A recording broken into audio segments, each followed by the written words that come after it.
یہ ہم ان کے ورک جو این اپولوجی فار پوئٹری ہے اس میں ہم پڑھیں گے، کیونکہ اس میں بہت زیادہ ڈیٹیل میں انہوں نے بتایا ہے پوئٹری کے بارے میں، پوئٹک آرٹ کے بارے میں. انہوں نے ڈیفینڈ کیا ہے پوئٹری کو، ہائیلی ڈیفینڈ کیا ہے. اب یہ بھی کہا جاتا ہے کہ یہ جو این اپولوجی فار پوئٹری ان کا ورک تھا، یہ تقریباً پلیٹو سے لے کر ان کے ٹائم پیریڈ تک، ایلزابتھن ایج تک جتنے بھی چارجز تھے پوئٹری کے اگینسٹ، ان سب کو انہوں نے ڈیفینڈ کیا ہے، ان سب کو انہوں نے اس ایک ورک میں رپلائی کیا ہے.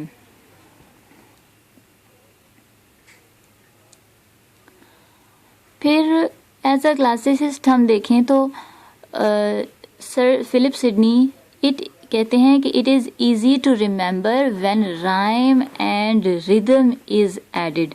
ردم وہی جو ہم پیچھے بات کر رہے تھے، میٹر کی ہم بات کر رہے تھے. ردم ایک جب پوئٹری میں آ جاتا ہے اور رائم جب آتا ہے ہم یوز کرتے ہیں.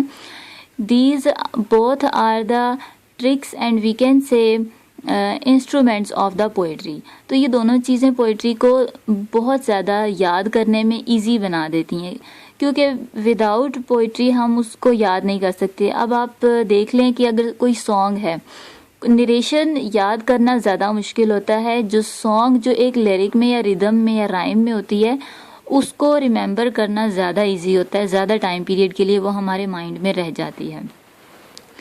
پھر وہ کہتے ہیں کہ جو سر فلپ سڈنی ہے، he helped 17th and 18th century neo classical writers like Dryden, Alexander Pope and Samuel Johnson to formulate their own theories on poetry. انہوں نے 17th اور 16th سینچری کے نیو کلاسیکل جو رائٹرز تھے، جو کہ Dryden ہیں، الیگزینڈر پوپ ہیں. الیگزینڈر پوپ نے کافی زیادہ ایک سٹائر لکھا ہے جو ان کا بہت زیادہ مشہور ہے، دی ریپ آف دی لاک. پھر سیمول جانسن ہیں. یہ پوئٹس، یہ ان سب رائٹرز کو انہوں نے اپنی پوئٹری کی تھیوری بنانے میں، فارمولیٹ کرنے میں بہت زیادہ ہیلپ آؤٹ کیا ہے. تو ان رائٹرز نے سر فلپ سڈنی کے ورک کو فالو کرتے ہوئے اپنے ورک کی تھیوریز کو فارمولیٹ کیا ہے. رومانٹسسٹ اگر ہم ان کو دیکھیں، سر فلپ سڈنی کہتے ہیں کہ ہسٹری میں be fictionalise to inspire people. History جو ہے وہ پیپل کو انسپائر کرتی ہے. اور پھر ان کا بلیو یہ بھی ہے that poet is divinely inspired and advocates imagination. کہ پوئٹ کو جو ہے وہ بہت زیادہ ڈیفینڈ کر رہے ہیں کہ پوئٹ کی جو پوئٹری ہے وہ جب پوئٹ ڈیوائنلی انسپائرڈ ہوتا ہے تو تب وہ کسی ورک کو رائٹ آؤٹ کرتا ہے، لکھتا ہے، اور وہ ایڈوکیٹس کرتا ہے کس کو؟ امیجنیشنز کو. ٹھیک ہے، اس کے اندر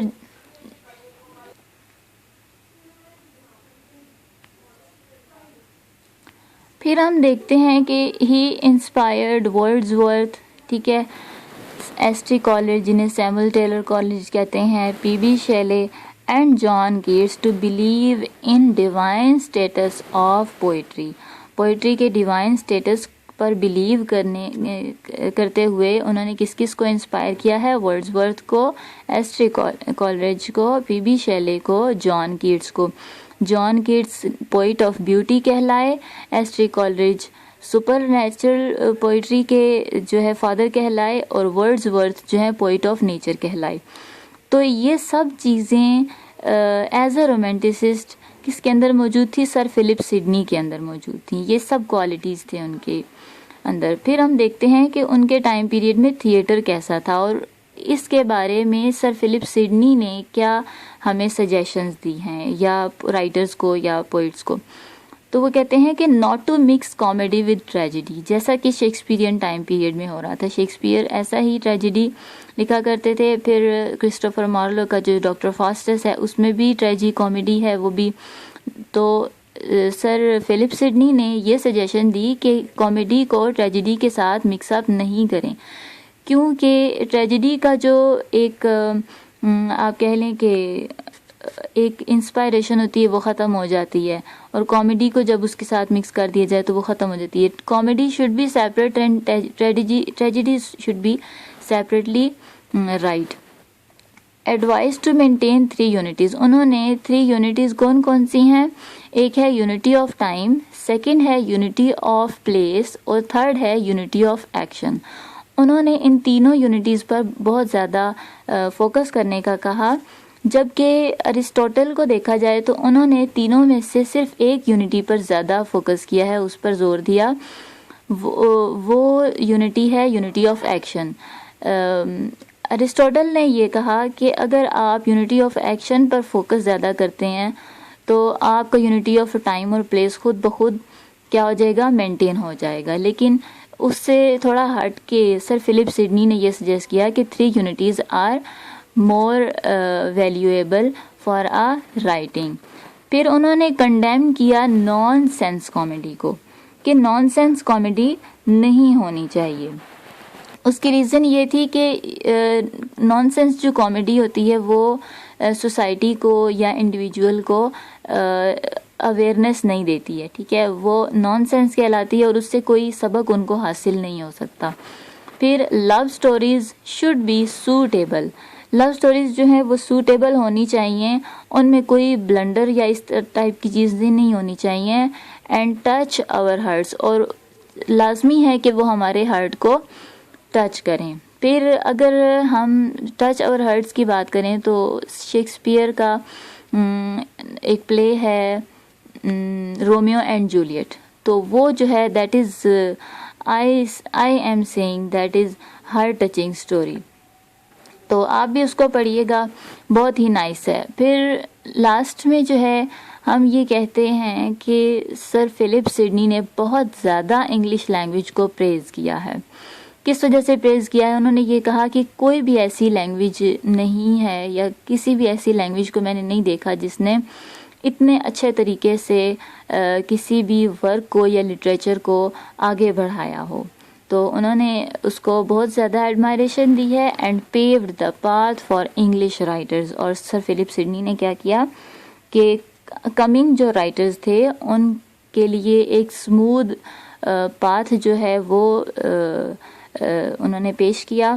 اور پھر سر فلپ سڈنی جو ہیں وہ ہم یہ کہہ سکتے ہیں کہ سر فلپ سڈنی ایکچولی ان کا نام تھا، سر ان کے نام کے ساتھ تب لگایا گیا جب ان کو نائٹ بنایا گیا تھا. تو یہ تھا ہمارا part 1 an apology for poetry کا، جس میں ہم سر فلپ سڈنی کی بایوگرافی کو اور تھوڑے بہت ان کے جو ان کی لائف میں انفلوئنسز تھے وہ ہم نے ڈسکس کیے ہیں. پارٹ 2 میں باقی سارا جو این اپالوجی فار پوئٹری ہے اس کا ہم اوور ویو ایک دیکھیں گے، ایک سمری ہے جس کو ہم ڈسکس کریں گے. تو اسٹے ٹیونڈ ود اس learning site. Like, subscribe and share this channel. Thank you so much. اللہ حافظ.